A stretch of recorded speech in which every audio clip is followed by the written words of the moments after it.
Assalamualaikum warahmatullahi wabarakatuh mga kapatid sa agama Islam. Sa video ito, ibabahagi ko po sa inyo ang dua para po sa sarili, para umahaba ang buhay, para sa pamilya, at umaba ang inyong pamilya ng inyong pagsasamahan mga kapatid.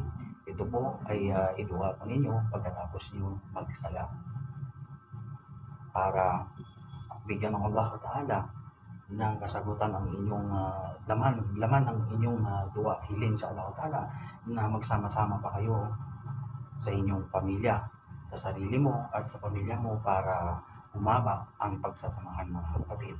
Dahil ang pagdudua mga kapatid ay tinatanggap ng Allah Ta'ala yan basta ikhlas po kayo mga kapatid. Nagsasala lahat po ng alituntunin sa agama Islam, gawin po ninyo mga kapatid.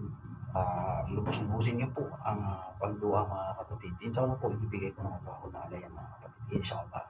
Kaya ito na po yung duwa para sa inyong sarili at sa inyong pamilya para humaba ang inyong pagsasamahan. Ito na po mga kapatid. Bismillahirrahmanirrahim. Rabbi najini wa ahli mimma ya'malun. Ayun, ulitin natin mga kapatid. Rabbi najini wa ahli mimma ya'malun. Ayun po mga kapatid, yung dua para sa sarili at sa pamilya para umaba ang inyong pagsasamahan at pagmamahalan mga kapatid. Inshallah po, ibigay ng Allah Ta'ala yung mga kapatid na tumanda kayong lahat sa inyong pamilya sa pagkasamahan ninyo mga kapatid.